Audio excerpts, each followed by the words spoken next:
Good morning વિદ્યાર્થી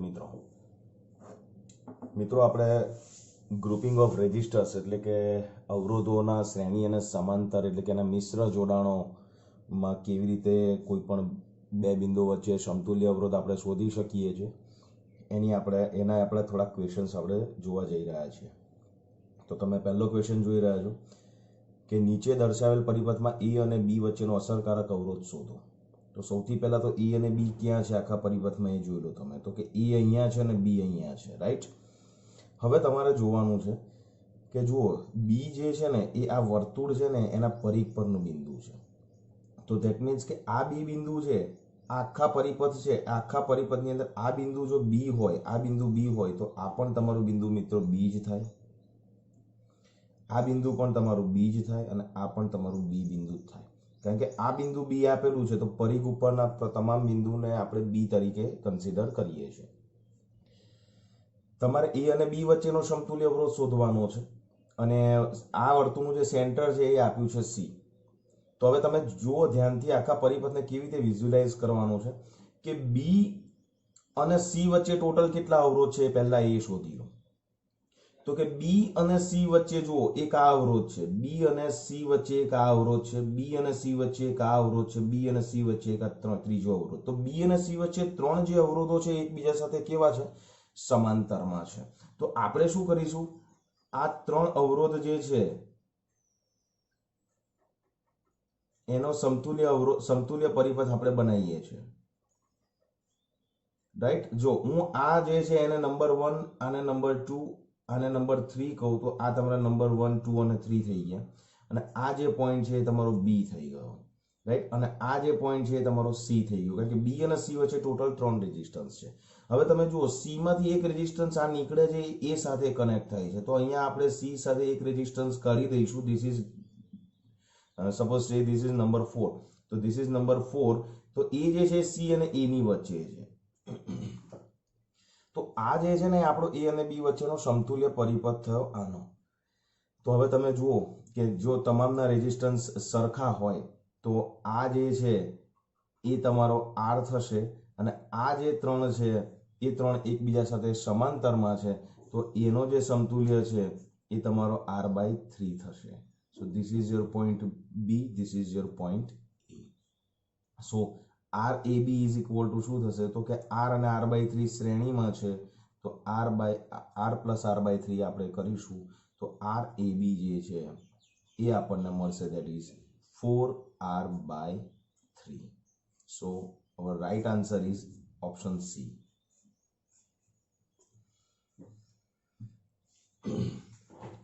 clear છે? Okay, ચાલો બીજો એક એક્ઝામ્પલ છે.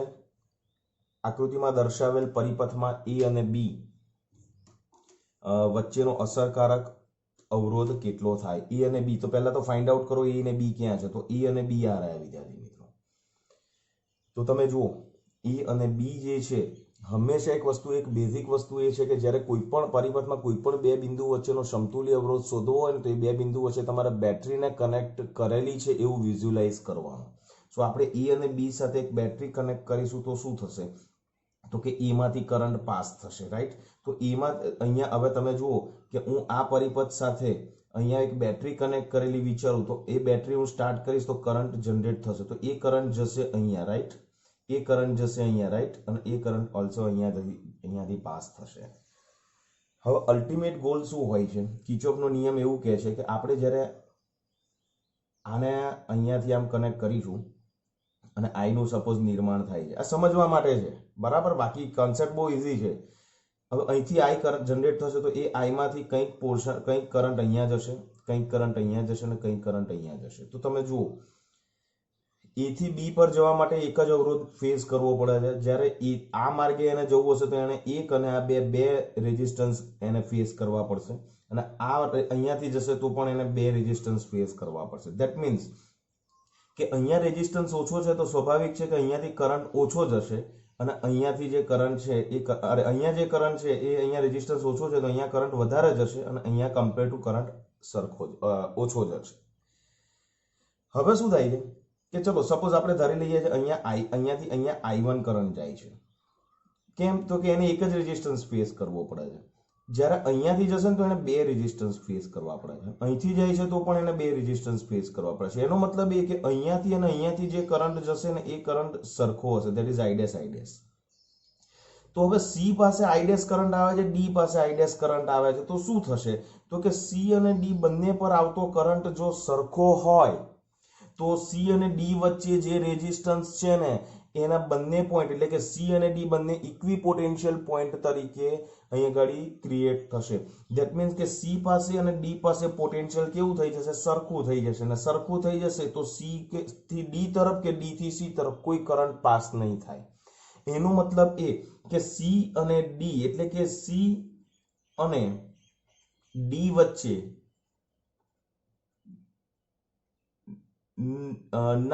નો અવરોધ અથવા તો વચ્ચેના અવરોધ માંથી પ્રવાહ પસાર થાય નહીં.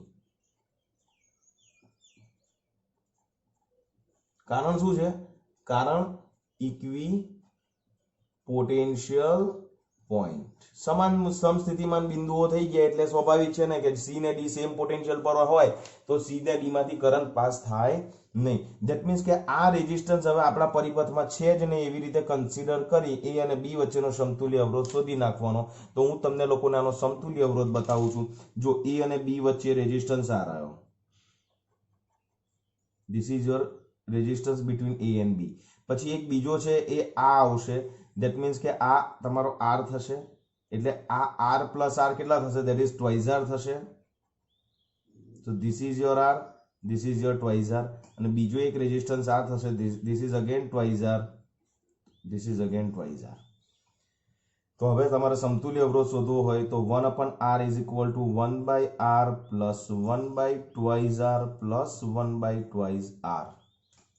અને વિદ્યાર્થી મિત્રો આનું તમે જો સાદુરૂપ આપશો તો આનું સાદુરૂપ તમારું આવશે that is r/2. So r is equal two r/2 is a right answer. Okay, clear છે? ફાઇન. ચાલો નંબર 3. આકૃતિમાં દર્શાવ્યા પ્રમાણે એ અને બી વચ્ચેનો સમતુલ્ય અવરોધ 1 ઓહ્મ હોય તો અજ્ઞાત અવરોધ r નું મૂલ્ય શોધો. જો હવે તમને અહીંયા ઇક્વિવેલન્ટ એ અને બી વચ્ચેનું ઇક્વિવેલન્ટ ધેટ ઇઝ 1 ઓહ્મ આપી દીધું છે, રાઈટ? એ અને બી વચ્ચેનો સમતુલ્ય અવરોધ તમને 1 ઓહ્મ આપી દીધો છે. ધેટ મીન્સ કે r AB is equal two 1 ohm. હવે વિદ્યાર્થી મિત્રો આનો સમતુલ્ય પરિપથ છે. સમતુલ્ય પરિપથ આપણે વિચારીએ તો આ 1 અને 2 એકબીજા સાથે શ્રેણીમાં છે, રાઈટ? આ બંને આ જે છે એ બંને એકબીજા સાથે શ્રેણીમાં, આ બંને એકબીજા સાથે શ્રેણીમાં. અને તો 1 અને 2 નો શ્રેણી શું થશે? That is 3 ohm, right? એની જોડે કોણ છે? બીજો r છે, ધેટ ઇઝ કેપિટલ R. અને આ શું થશે? That is your 3 ohm. તો આ બધા એકબીજા સાથે કેવા છે? શ્રેણીમાં. ઓકે, અને આ જે છે એ તમારું બિંદુ RAB છે અને આ પણ તમારું 3 ઓહ્મ થશે. ઓકે, હવે તમે આનું જે સાદુરૂપ આપવાનું છે, સાદુરૂપ કેવી રીતે આપશો? તો કે 1/RAB is equal to 1/R plus 1/3 plus 1/3. 1/3 plus 1/3 that is 2, that is 2 times of 1/3, so that is 1/R plus 2/3.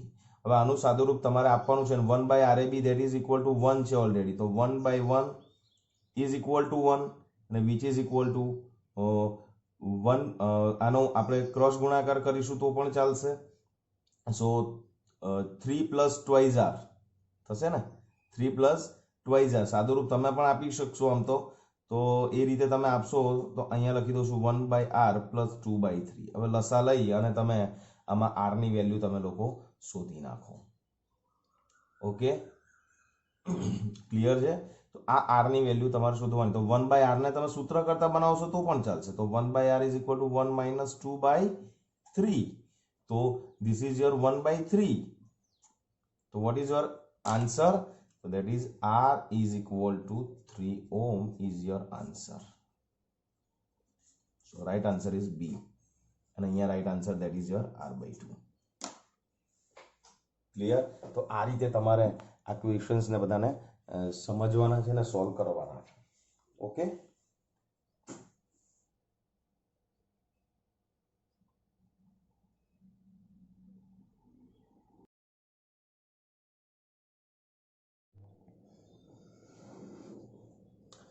ચાલો નેક્સ્ટ ક્વેશ્ચન્સ આપણે જોવા જઈ રહ્યા છે વિદ્યાર્થી મિત્રો. આ પ્રકારના જે ક્વેશ્ચન્સ છે ને એ કોમ્પિટિટિવ એક્ઝામની અંદર મેક્સિમમ લગભગ પૂછાયા છે.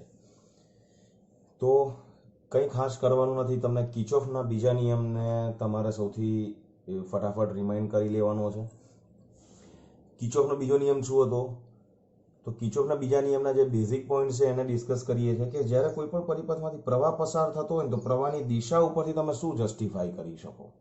તો કે દિશા ઉપરથી તમે એ જસ્ટિફાઈ કરી શકો કે જો પ્રવાહની દિશા અહીંયા તમે સ્પષ્ટ બતાવી છે, આ પ્રવાહ આમ જઈ રહ્યો છે. હવે પ્રવાહ આમ જઈ રહ્યો હોય ને તો એક વસ્તુ ક્લિયર છે કે પ્રવાહ હંમેશા વધારે પોટેન્શિયલ વાળા પોઈન્ટ ઉપરથી ઓછા પોટેન્શિયલ વાળા પોઈન્ટ ઉપર જ ગતિ કરી શકે.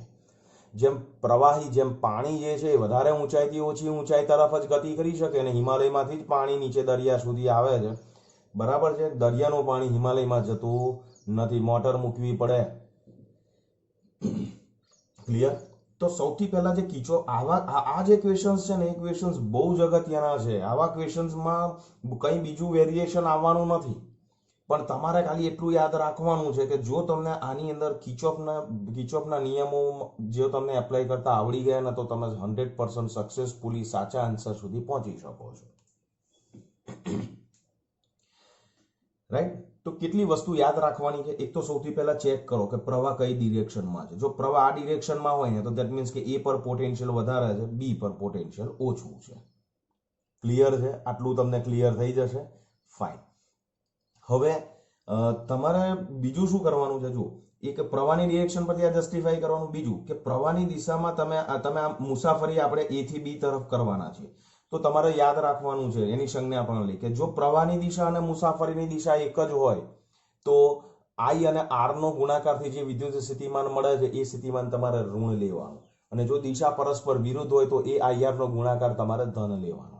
બીજું, મુસાફરીની દિશામાં આગળ વધતા જાઓ અને બેટરીનો જે ટર્મિનલ પહેલો આવે એને એની સંજ્ઞા સાથે જમણી બાજુ લખવાનું. હવે તમે ડાબી બાજુ લખવા જાઓ તો સંજ્ઞા પછી ચેન્જ કરી નાખવાની. ક્લિયર છે? એટલે અહીંયા તમે આમ જાઓ છો તો અહીંયા 1 વોલ્ટની બેટરીનો પહેલો ધન છેડો આવે છે તો જમણી બાજુ લખતી વખતે આપણે એને +1 વોલ્ટ લખીશું. તો હું એને લેફ્ટ સાઈડ પર લઈ આવીશ તો શું થશે? ધેટ ઇઝ માઇનસ થશે. ઓકે, ચાલો. તો હવે આપણે સિમ્પલ કિર્ચોફના નિયમ એપ્લાય કરવા જઈએ છીએ. ચલો, તમે એ પર છો તો તમારું પોટેન્શિયલ કેટલું છે? એ પર છો તો તમારું પોટેન્શિયલ કેટલું છે? તો that is VA.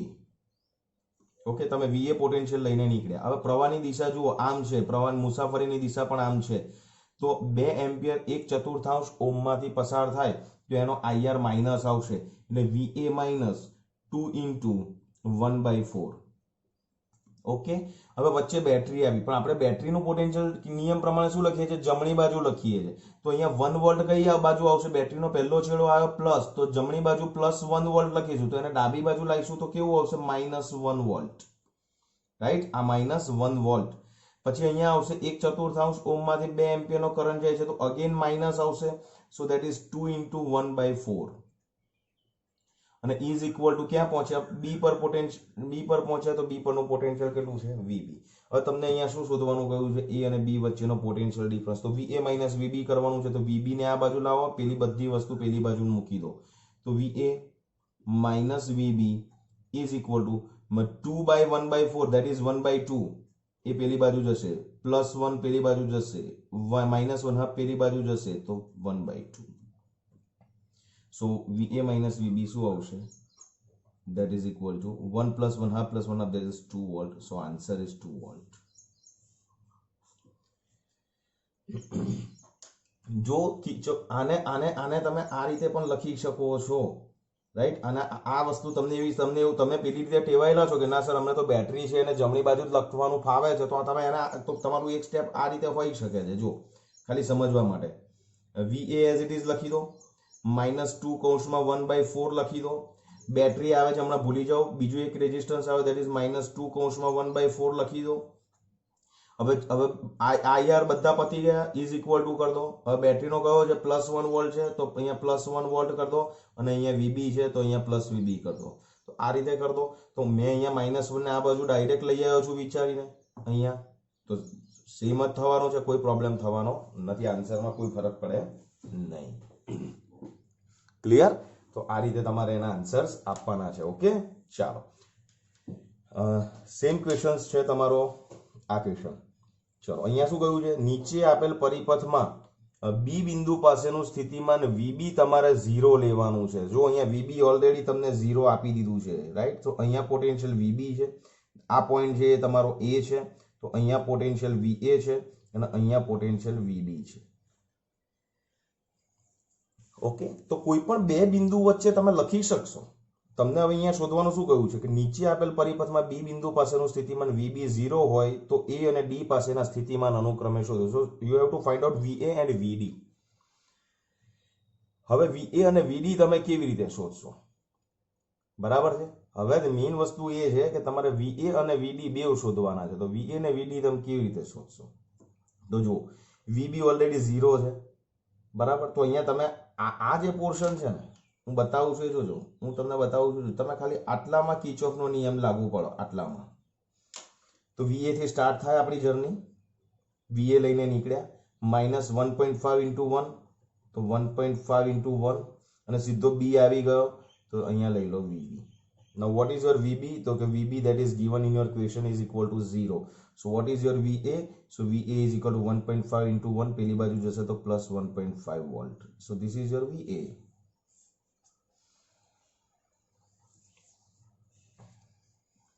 This is your VA. Clear? Clear? Okay. Now VB થી VD ની વચ્ચે હવે તમારે VD ફાઇન્ડ આઉટ કરવાનું છે. તો તમે આ પોર્શન લઈ લો, તમારું કામ થઈ જશે. ચલો, વીબી થી સ્ટાર્ટ થાય છે તો વીબી એઝ ઇટ ઇઝ. પછી પ્રવાહ આપણો આમ જ જઈ રહ્યો છે તો 2. અહીંયા આ જે છે ને એ 2.5 ડાયરેક્ટ જ તમને આપી દીધું છે, એટલે એમાં આપણે કંઈ ચેન્જ કરવાનો નથી. અહીંયા કરંટ જે છે એ કરંટ આપણો આ 2.5 જે છે ને એ આપણો રેઝિસ્ટન્સ છે એવું તમે સમજો, રાઈટ. રેઝિસ્ટન્સ છે તો કરંટ કેટલો છે એની અંદરથી 1 એમ્પિયર. તો અહીંયા આવશે that is minus 2.5 into 1. Okay, હવે બેટરીનો કયો છેડો આવ્યો છે? પહેલો માઇનસ, તો જમણી બાજુ માઇનસ, તો ડાબી બાજુ પ્લસ. તો ધીસ ઇઝ યોર +2 અને ઇઝ ઇક્વલ ટુ વીબી. થશે? થશે કે નહીં થાય? તો આ રીતે તમારે વીડી ફાઇન્ડ આઉટ કરવાનો છે, બરાબર. સો વીડી જે તમારે અહીંયા શું ધ્યાનમાં રાખવાનું છે એ પણ હું તમને સમજાવી દઉં છું. જો અહીંયા ડી પોઈન્ટ છે ને, ડી એ તમારો બેઝિકલી કોની સાથે કનેક્ટ કરેલો છે? પ્લસ ટર્મિનલ સાથે કનેક્ટ કરેલો છે. ઓકે, સો વીએ તમારો +1.5 વોલ્ટ આવી જાય તો ડી બિંદુએ 2 વોલ્ટની બેટરી ધન ધ્રુવ સાથે જોડાયેલી જ છે. ડી સાથે 2 વોલ્ટની બેટરી જોડાયેલી જ છે. તો આમાં તમારે આ કેલ્ક્યુલેશન કરવાની કદાચ જરૂર નહીં પડે. સમજ્યા? કારણ શું છે? કારણ કે ડી ઓલરેડી 2 વોલ્ટ સાથે કનેક્ટેડ છે. તો તમારે સિમ્પલ આ કેલ્ક્યુલેશન કરવાની જરૂર પડવાની જ નથી. તો direct VD is equal two 2 volt તમે લઈ લો, +2 વોલ્ટ. એને કેલ્ક્યુલેશન થી તમે શોધવા જશો તો પણ કઈ ફરક નહીં પડે. ક્લિયર છે? કારણ કે અહીંયા ઓલરેડી વીબી 0 બતાવી દીધું છે અને આ રેઝિસ્ટન્સ જે છે ભલે તમને 2.5 ઓમ આપી દીધો છે, પણ તમારે અહીંયા ડી ડાયરેક્ટ 2 વોલ્ટની બેટરી સાથે કનેક્ટેડ છે. તો એ તો ડી પરનું ટર્મિનલ તમે ડી જે છે એ તમે 2 વોલ્ટ ડાયરેક્ટ લઈ શકશો. કારણ શું સમજાવું તમને? આખા પરિપથ છે, આખા પરિપથને આ રીતે રીડ્રો કરી શકાય. જુઓ તો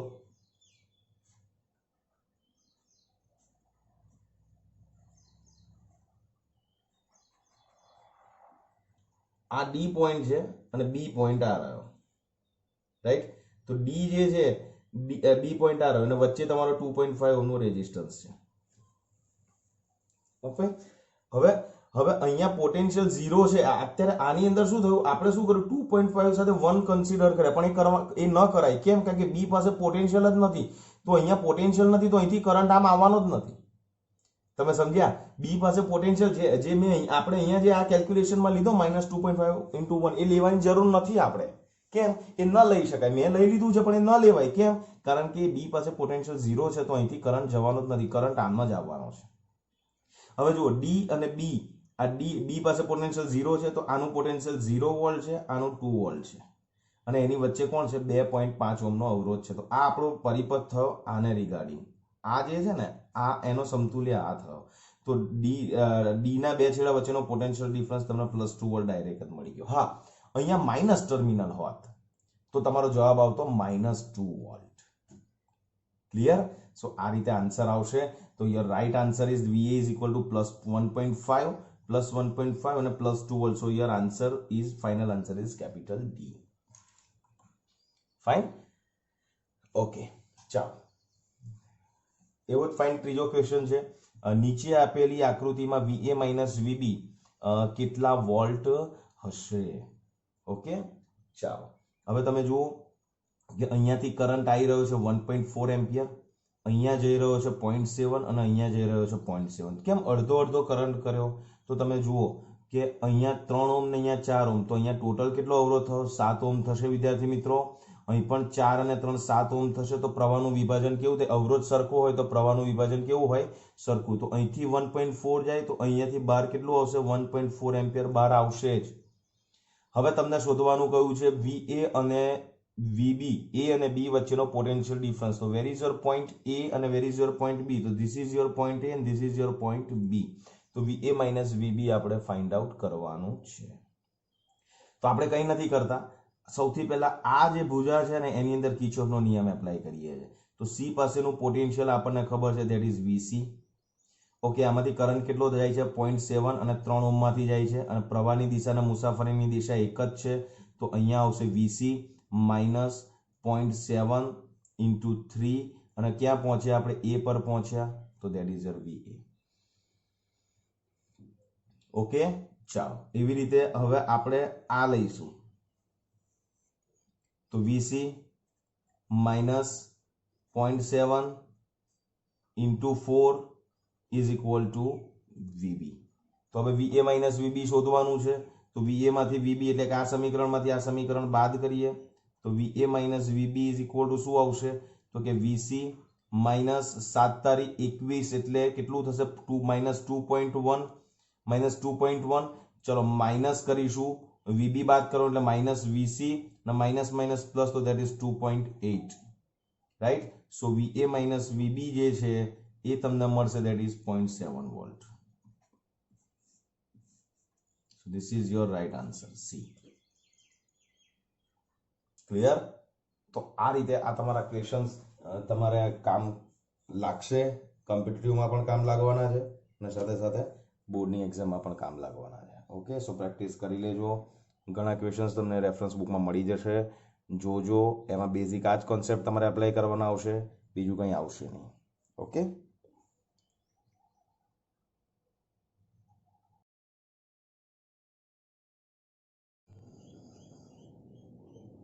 ચાલો. નેક્સ્ટ ક્વેશ્ચન છે તમારો. નીચે આપેલ પરિપથમાં જો સ્વિચ ઓન કરીએ, એટલે અહીંયા એક સ્વિચ આપી છે, જો ઓન કરીએ તો તેમાંથી વહેતો પ્રવાહ કેટલો થશે? તો વિદ્યાર્થી મિત્રો, સૌથી પહેલા તો તમે જુઓ કે આ પોઈન્ટ છે ધેટ ઇઝ 20 વોલ્ટેજ છે.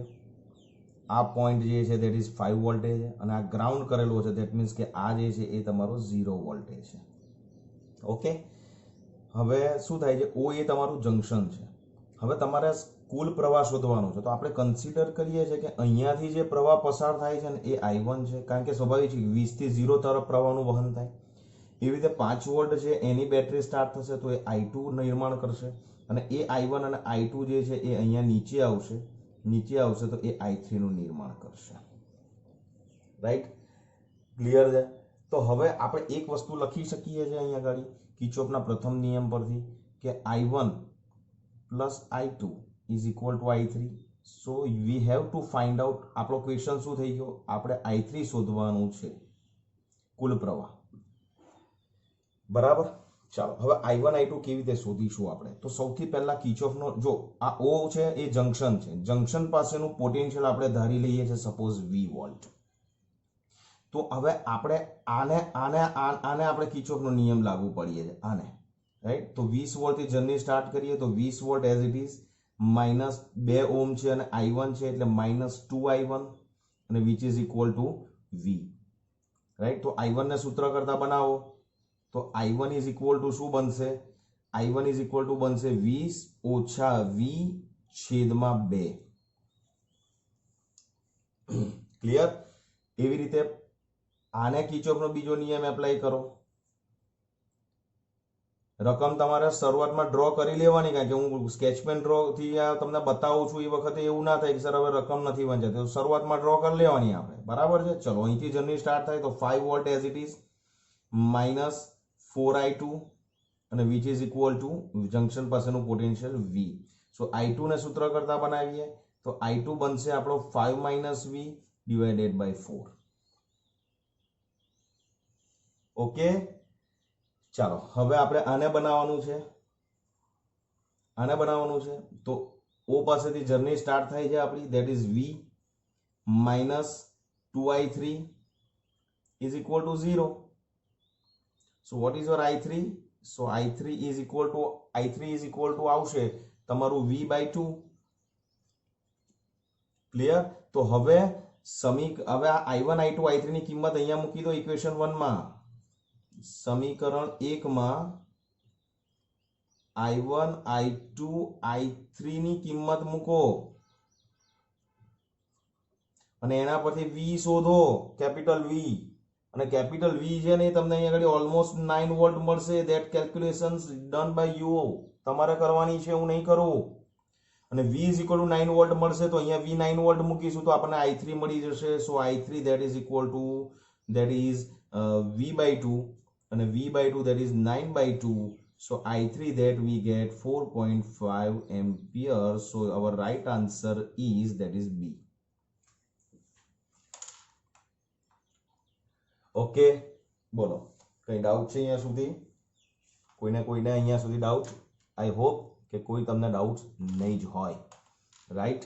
ચાલો બાજુનો ક્વેશ્ચન જુઓ. E અને B વચ્ચેનો અસરકારક અવરોધ શોધવાનો છે. ધેટ ઇઝ E અને B વચ્ચેનો અસરકારક અવરોધ શોધવાનો છે. અહીંયા અવરોધ R છે, અહીંયા ટ્વાઇઝ R છે, અહીંયા R છે અને અહીંયા ટ્વાઇઝ R છે.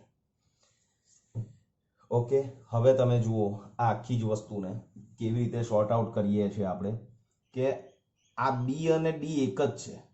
ધેટ મીન્સ કે આ ટ્વાઇઝ R અને આ ટ્વાઇઝ R બંને, આ B અને D સેમ પોઈન્ટ છે, તો આ ટ્વાઇઝર ને આપણે આની સાથે જ કનેક્ટ કરીશું. તો આપણો સમતુલ્ય પરિપથ જો આપણે ડ્રો કરવા જઈએ ને વિદ્યાર્થી મિત્રો, તો એ આવો બને.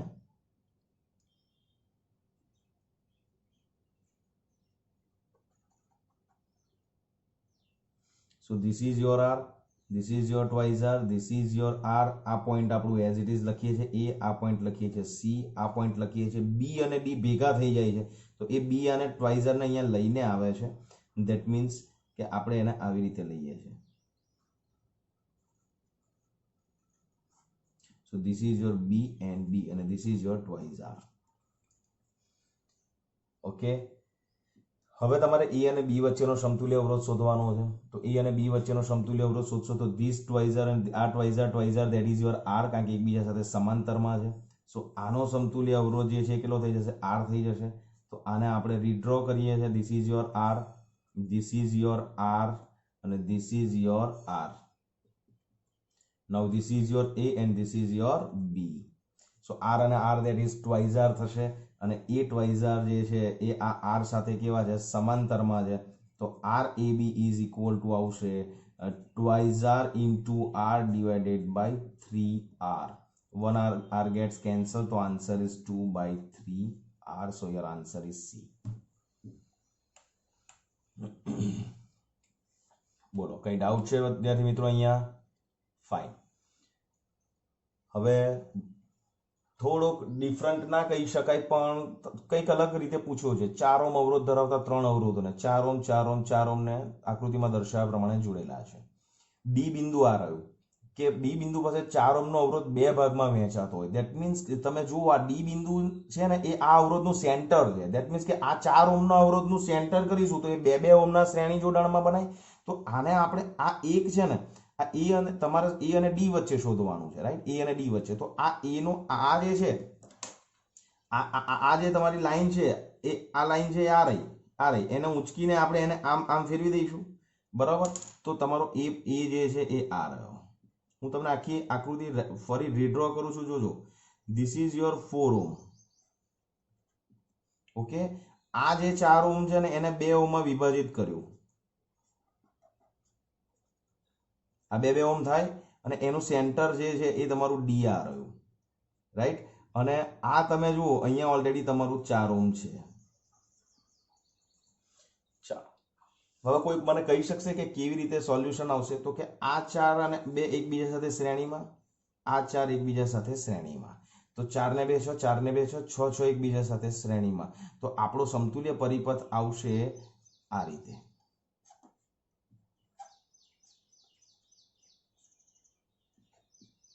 છ ઓહ્મ 6 ઓહ્મ અને બંને એકબીજા સાથે શ્રેણીમાં, તો RAD આપણને આવશે that is 6 6, બંને સમાન અવરોધ છે, 2 છે, તો 6/2 that is 3 ઓહ્મ આપણને આવડશે. 6 × 6 divided by 6 + 6, રાઈટ. તો 36/18 that is 36/12 that is 3 ohm. So RAD is equal to 3 ohm. તો આ રીતે તમારા ક્વેશ્ચન્સ વિદ્યાર્થી મિત્રો ક્રેક કરવાના છે. ઓકે, તો અહીંયા આ વિડીયોની અંદર અહીંયા સુધી છે. બીજો એક વિડીયો તમને બીજા જ આવા સરસ ક્વેશ્ચન્સ લઈને હું આવી રહ્યો છું. પણ આ ક્વેશ્ચન્સ ને તમે જોશો, તમે સમજશો, તમને ક્લિયર થશે તો એ જ મારું પ્રોપર રિવોર્ડ છે. In such a pandemic time મારી એક પ્રયાસ છે કે જે તમને એક આવા થોડાક ડિફરન્ટ ક્વેશ્ચન્સ તમને કરાવું છું. મારો એક પ્રયાસ છે કે તમારા કોન્સેપ્ટ વધારે ને વધારે ક્લિયર થાય, એવો મારો પ્રયાસ એળે ન જાય એની નૈતિક જવાબદારી તમારી છે. તો આને મેક્સિમમ ટ્રાય કરો, શેર કરો, લાઈક કરો. જય શ્રી કૃષ્ણ.